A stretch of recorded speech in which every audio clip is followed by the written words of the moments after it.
Oh my God, they shooting.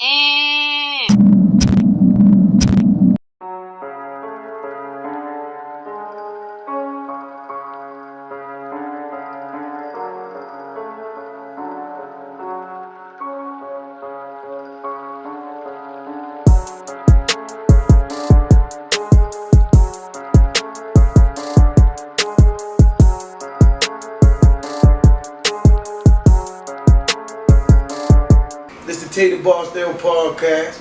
We here, live and direct. Two of my big homies, two of my good friends. We got Buddy Clyde, Anthony Coleman, and we got Gregory Gibbons, Lil Greg. They here to just talk a little bit about, the injustice that they face, man, and how they suffer for 2 decades, man, and how the court systems, you dig what I'm saying, railroad them in. The injustice, just happened to him. So, Lil Greg, Buddy, tell the folks a little bit about yourself. My name is Anthony Coleman. I grew up around Edgar McDonald neighborhood. They call it DE Land now, but going back then, it was just Edgar McDonald. Mm-hmm. I had both of my parents, father, mother, and I had a sister, you know what I'm saying? Played sports, basketball. They say I was good. Oh, yeah. I think that was my calling, but... What school you went to? I went to Lake. Lake Clifton? Yeah, for 1 year. I went to Lake for 1 year. Wow. You played any little league basketball? Oh yeah, I used to play basketball for Madison. Oh yeah? Yeah. Okay. What's up with you, Greg? Tell the people a little bit about yourself. Yeah, I'm Lil Greg. I grew up in East Baltimore, down in Somerset, Snetton, Douglas. I came up ordinary, like any other kid, a few problems, stole a few candy bars. Like everybody? Like everybody else. Yeah. Out on 7-Eleven, Irvin's, Miss Edie's. Grew up and, admired nice looking things and found myself, right in the game, Yeah. You play sports? Yeah, I played a little sports, Football, basketball? What was your preference? Well, I pretty much did it all. Basketball, football, baseball. I was even known for Greek dodgeball. Tell everybody, man, what we really here today for. We trying to expose injustice. Why did y'all have to spend 2 decades in prison? So, walk us through, you dig what I'm saying? What did that day look like? It was beautiful that April day. 25th. April 25th, 1988 was a beautiful day. Yeah, Sunday, that was a beautiful day. Oh yeah, back then we really had spring. It was really a spring. I remember, yeah. It was a beautiful day. I clearly remember playing basketball out back, you see what I'm saying, in the alley. We're behind the church? Behind the church, on Broadway. And I clearly remember Pappy coming down the alley, right. And hollering at me like, "Shorty, what's going on?" And we was Pappy, on Fly and Mike brother, right? Right, yeah. Yeah, Fly and Mike brother. You know what I'm saying? Right. Yeah. You know what I'm saying? That's who I ran with, Fly and Mike. So his big brother was, was my man. Right. So Pappy come through, holler at me, bop, bop, bop, bop, bop. And next thing I know, he rolled around the corner. He was waiting on us, but we was on hold for whatever reason. And he ended up around the corner. Seconds later, we hear shots. Da da da da. So we run around the alley, around the corner, up on the corner. You know what I mean? Because we don't run away from shots, we run to them. Yeah, right, you got kids, you want to come see what the fuck's going on. In the practice, you know what I mean? Shit, man. Kids, they just, you want to know what happened? We run to the shots. So we see his Pappy, you know what I mean? And we stay up on the corner, just being there. And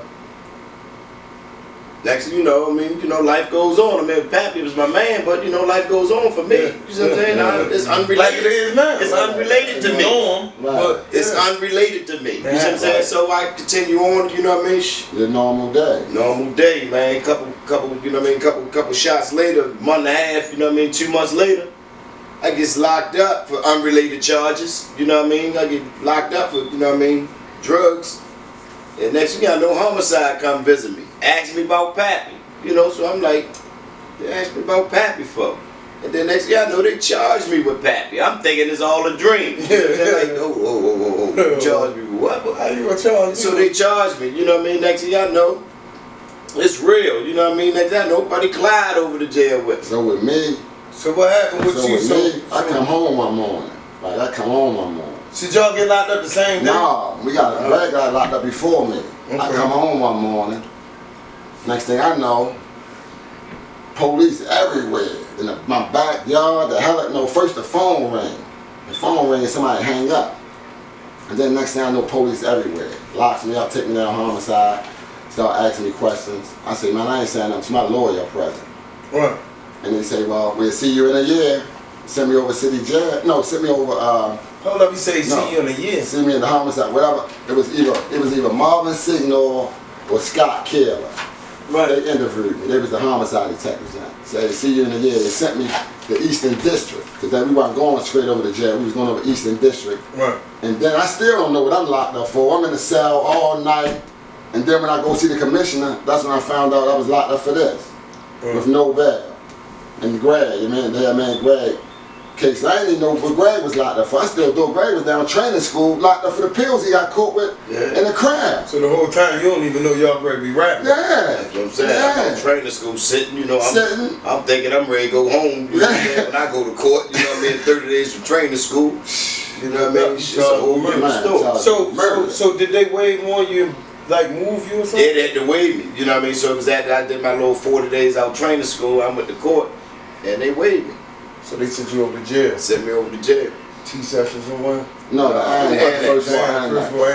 Yeah, what happened after that though? Y'all sent over to jail for how long? So after that, we sent over to jail for.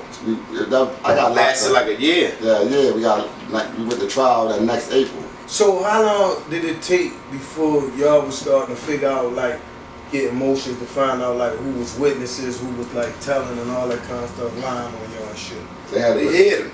They had the witnesses. Yeah, they had the witnesses. Everything was going. Like a week before the trial, we found out who was telling. And y'all 17 years old. Yeah, we ain't know what was popping off, but the people that was, you know what I mean, guidance and the lawyers and all that was saying it was out of the ordinary. You know what I mean? Listen, we ain't found out who was telling us till a week before trial. Really, to pick the jury. Really, we ain't know who the persons was, but one of them.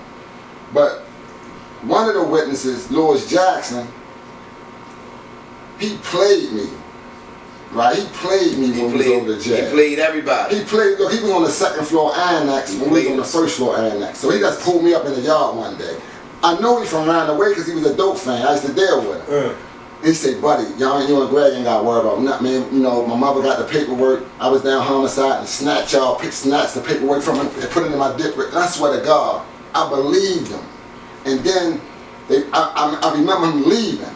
They sent them, right before we was ready to start going to court, they sent him over, he left and he went over DOC. I know now because I found out afterwards. Yeah. And when we, the first day of trial, they said Louis Jackson, I didn't know who he was.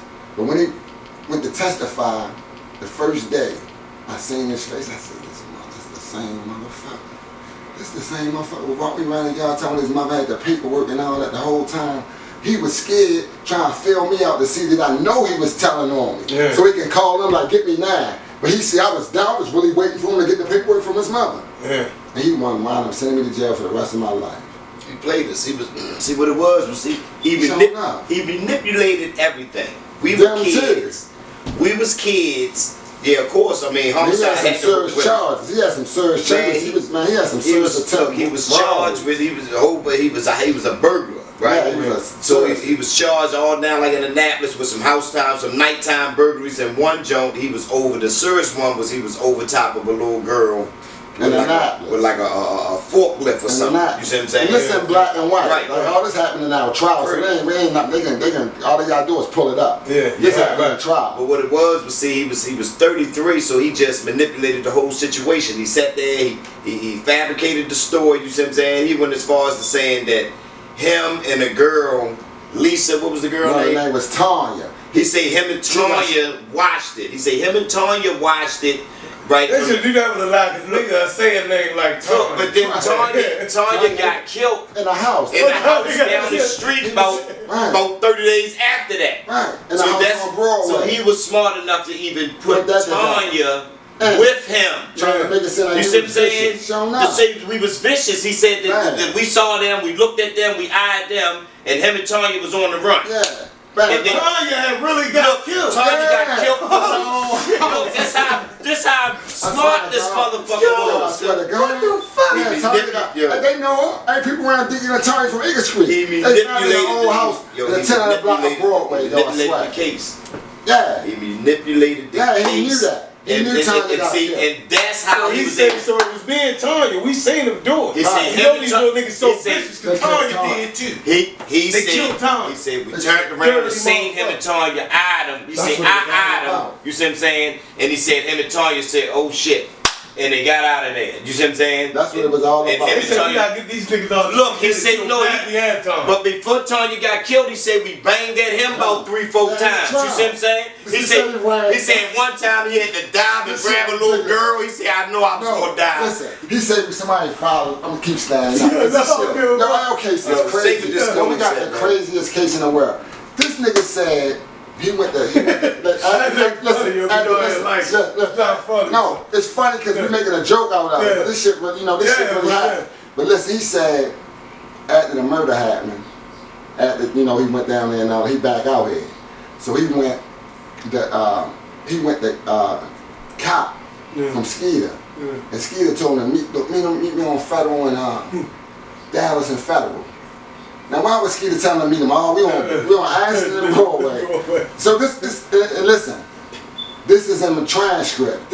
All this shit came out of trial. This dumbass case, they let him get up. This case, dumbass. If you read this case, you know we ain't doing it. So he said, when he was up there waiting, somebody came past, instead of coming back to give him the drugs, they came past busting at him. So after he said, that's when he said when the shootings happened, he wasn't even worrying about himself. He went and died and grabbed the little kid. That's what he said. So look, not after that, and guess what he said he did after he grabbed the kid? After the shot stopped, he fucking chased and followed the car from Dallas and Federal all the way back to Broadway and Ashland. And saw Skeeter get out the car. I swear to God, it's in the trial. It's in the transcript. Man, this coon was a... That's what he said. Is he? Louis, he probably did. Cancer. And then he came after he That's the only reason why he came back, because he was dying. And then after he testified on this, he came back out here like it wasn't nothing. Hanging out with niggas on the block. Ain't nobody know who he was. See, we just know him because he used to get high. But see, what it is, he worked the courts into hiding them all that time. See, because had we found out who he was early and sent the name out, this, that, the third, he would have been revealed. And guess what? As soon as we got found guilty, he got released. After he was wrong, and he really was doing that shit. Yeah. And imagine this, Tater. Definitely let him go. Imagine this how reverse it is. Now he sent us away forever, something we ain't do, and they let him go. And he was the vicious motherfucker. He was the vicious motherfucker. That's what I'm saying, man. That's what I'm saying. He was older than niggas, 33. He played, and then they let him go scot-free for all that shit. Man, them clowns. Jerome Briscoe. Was there any other witnesses? Jerome, Wallace Lee. A dude used to be, he had like a couple of charges. He lied. He came back to my, both of them. Yeah. Listen, after all that, Louis Jackson and Wallace Lee came back to my post-hearing and admitted they lied. They came back. Both of them came back. And y'all still denied. And we went to court, man. The people still offered me second-degree murder to come home. So when they offered me that, I said, so what you saying? I have to say that I killed Pappy to come home? They said yes. I said, well, other than that, what's going to happen? They say, we don't know. We don't know what's going to go there. I said, all right, well, I take it. Because he was under direct. So I said, yeah, I killed Pappy just to come home. I ain't killed no damn Pappy. That's what Louis Jackson did, man. He manipulated everybody. You see what I'm saying? He was able to get away from the police. It was in the police hands first, because that's where the investigation come from the police. So he was able to bamboozle them, and then they charged us. But then once it went to Jerome Briscoe in the state's attorney's office, you see what I'm saying? He continued on with the shenanigans. Let me tell you about Jerome. Tell me a little bit about Jerome Briscoe, man. Tell me a little bit about Jerome Briscoe. Jerome Briscoe, a piece of shit. Jerome Briscoe, he got caught using crack. He got disbarred for not paying his dues. Then he had the nerve to send Jill Carter to see Lil Greg and tell Lil Greg, look, because he ain't sent him to see me because I already had a lawyer. I was already in the course. So I guess he figured Greg was trying to get, Greg ain't had a lawyer, he was trying to get Greg to get him out. So he tell Lil Greg to give him $5,000 to get him out of jail. The same way he got him and he can get him out. So you telling me that one prosecutor, Jerome Briscoe, sent another prosecutor, Jill Carter, to your rap buddy, Greg, told him give him $5,000. but he ain't want to say it himself, so he sent the middleman, which is the woman, to you, $5,000. So now it has to be on record, that visit. Of course, it's on record. Of course. And the only reason that happened because Greg's brother-in-law didn't feel comfortable thinking they was lying. Yeah, Because he was going to do it because at that point, we were trying to get out anything. We didn't do this. We trying to get home. So, but he ain't do it because he ain't feel comfortable with it. That ain't seem right to him. So Jerome Briscoe wound up getting disbarred. This was one of the prosecutors. He was the prosecutor. Using drugs, not paying his dues. extortion. Because that was kind of like extortion. Is there a statute of limitations on extortion? And then Jill Carter gotta admit that coming out of the secret shit. I mean, what shit? Yeah, like this is something that people should be held accountable. Yeah. Jill Carter, Jerome Briscoe, all these people. I wonder where Jerome Briscoe at. He could probably be cracked out. Because when we went back to our post, he wasn't being as though he had got far from being a prosecutor. He was no longer on the case. They had somebody different. So how many days did y'all stay in trial?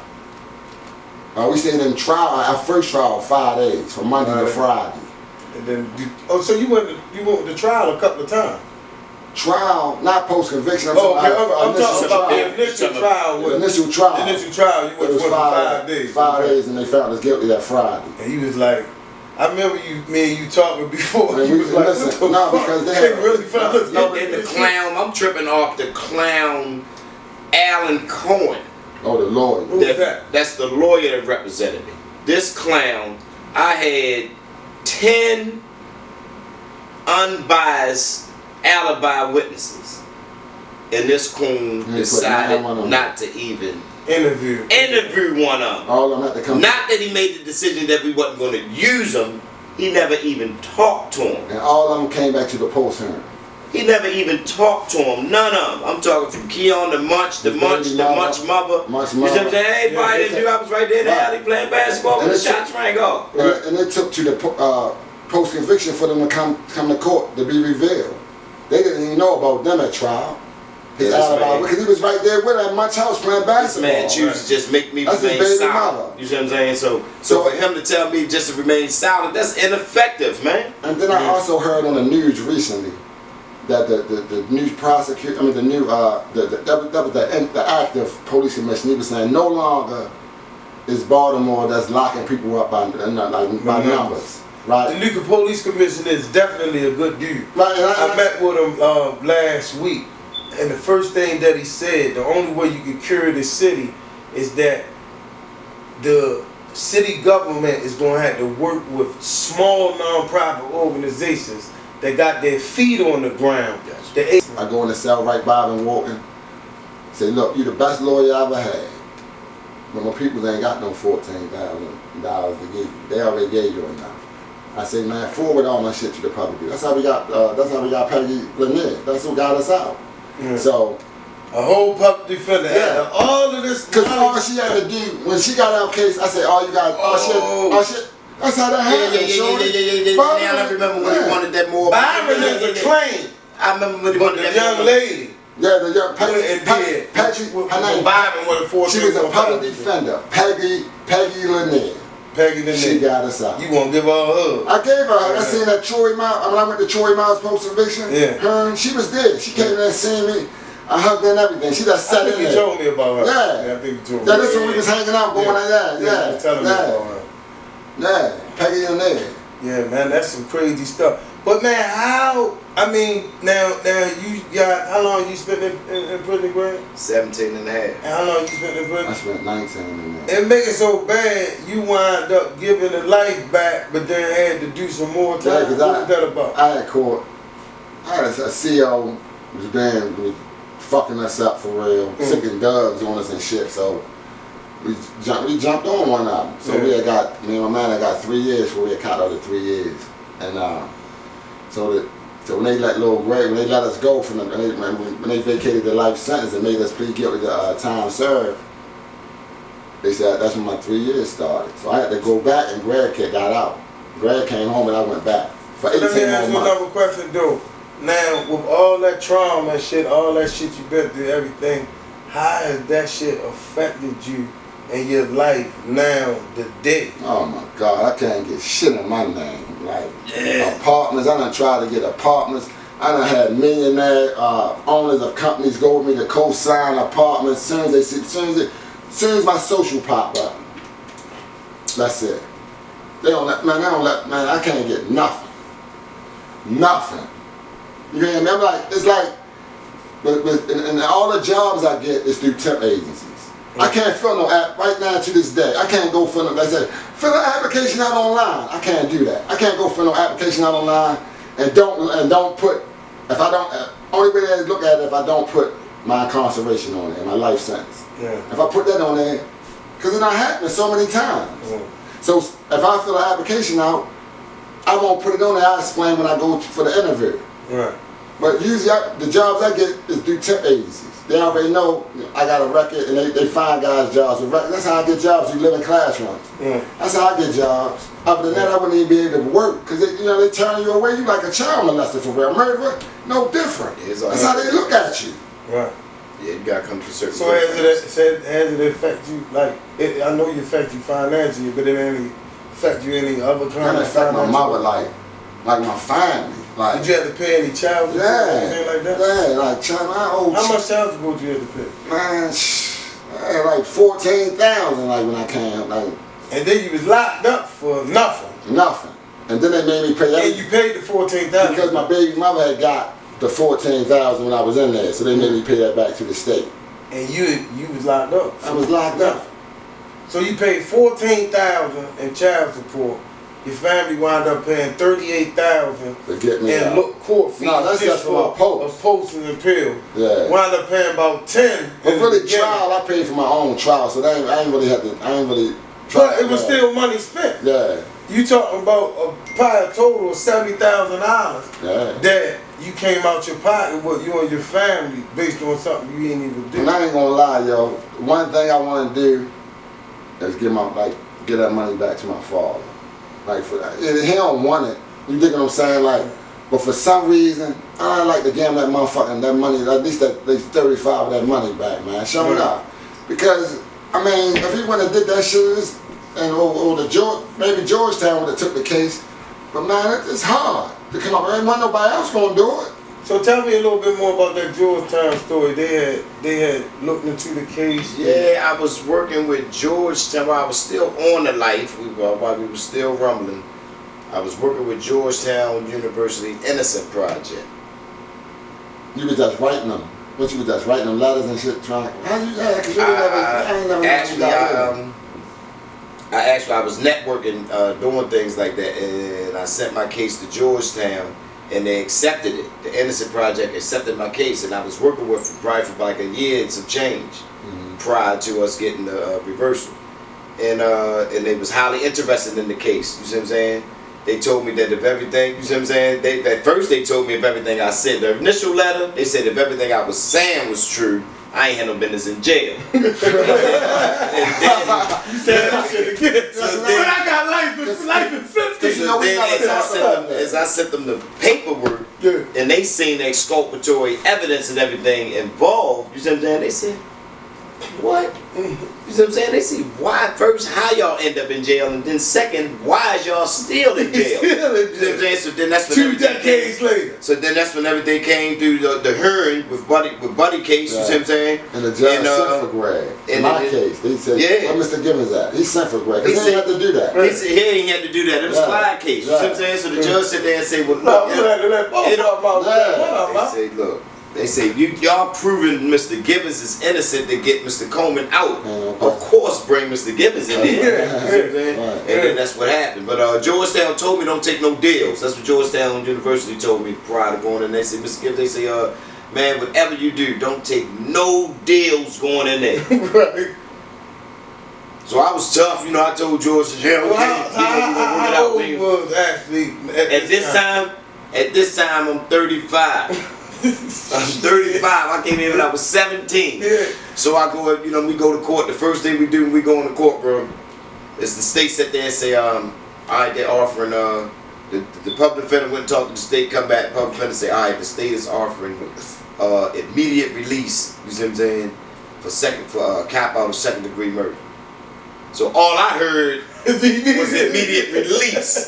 You see what I'm saying? I didn't hear Georgetown no more. I didn't hear none of that. You're innocent. I said, hold up. I said, so you saying if I take second degree, I go home today? She said, yes. I said, I'll take that. You see what I'm saying? So, in retrospect, all I said was, I killed Pappy. Yeah. But I didn't kill Pappy. Exactly. But to get home today and end it, yeah. But you know what? I probably would have ate a bowl of shit. Man. But you know what, how this shit all started is because Pappy got killed on the church steps by a police named Paul that his father owned the church. That's how that shit ended up, because Paul hated me. And Greg by this time, but he used to see us every day. And everybody from around our Acre Street know Paul, Black Paul, his father owned that church. And Pappy got killed on the steps of that church.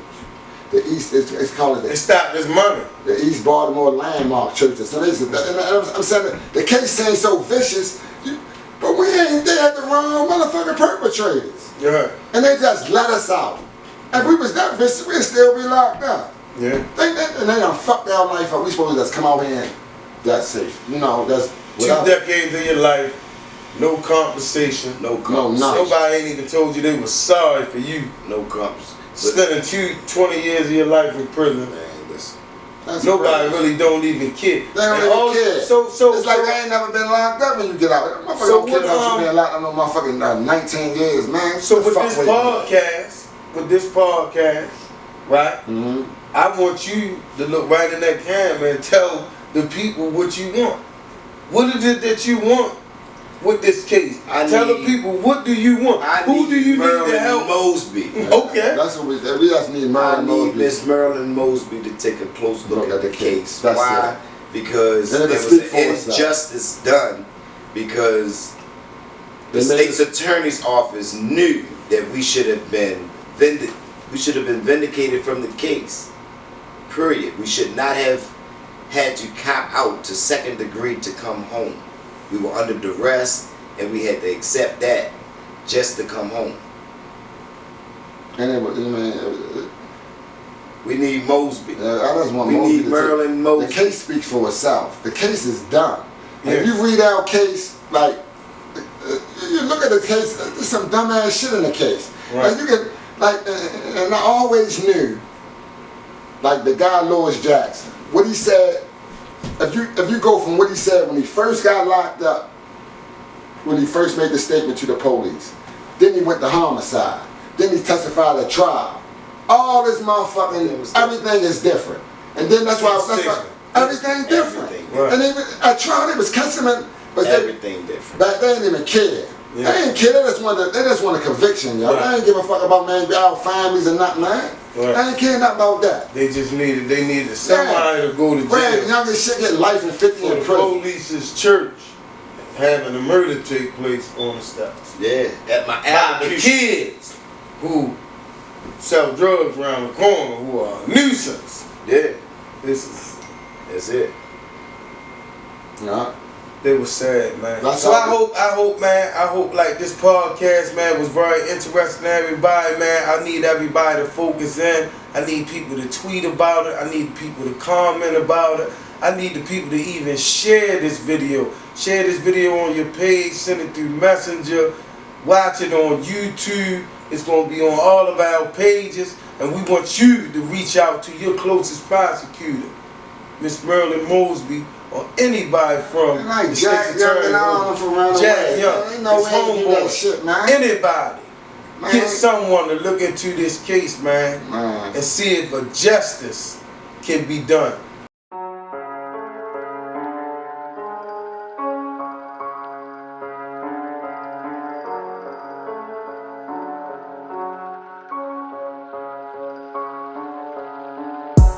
Tune in next week to the Tater Barksdale podcast.